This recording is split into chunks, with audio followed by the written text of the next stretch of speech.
Well, it only took a matter of hours before a few of those who lost last night's GOP primary start sending out excuses for that loss, mostly blaming Democrats, starting with Brandon Durst, who finished second to Debbie Critchfield in the state superintendent race. Durst tweeted this morning at 3:28 a.m., mind you, at least 20,000 liberals disrupted the primary and many establishment candidates encouraged them, he said. The Idaho GOP must address its Democrat primary crossover problem, which is rich coming from someone who crossed over from the Democratic side of the aisle to the Republican side. Remember, Durst served in the Idaho legislature from 2006 to 2013 as a Democrat. Then within the last few years, he changed his party affiliation and crossed over to run as a Republican.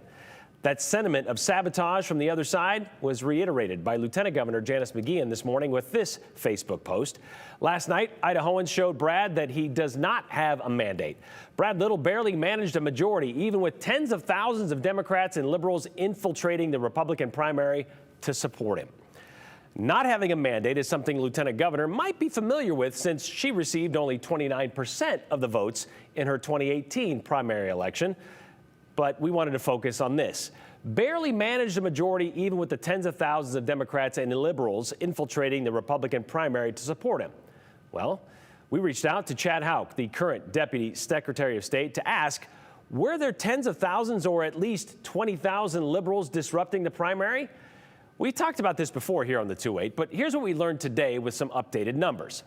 There was a bump in about 20,000 registered Republican voters for this primary. So that part is true, but where they came from, that's where the nuance is hidden. Prior to the early voting period, 3,400 Democrats switched over statewide, 3,400, and 6,000 unaffiliated voters decided they were going to lean Republican.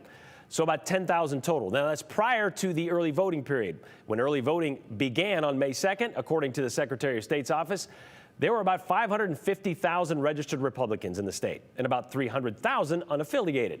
As of Monday, not including yesterday's numbers of those who might have affiliated right there on site as you were ready to make your vote, the number of registered Republicans jumped to about 570,000.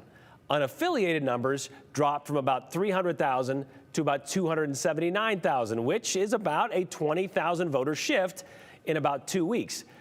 But it wasn't coming from the Democratic side. Chad Houck told us the number of registered Democrats barely moved over that same time period, maybe by about 100, and that's about it.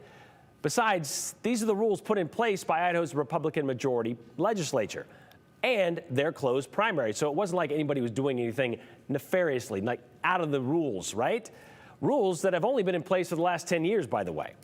If the day after the primary is supposed to be about unity, at least those who have lost seem to have found some common ground anyway, even though it isn't exactly on solid ground. So there's that.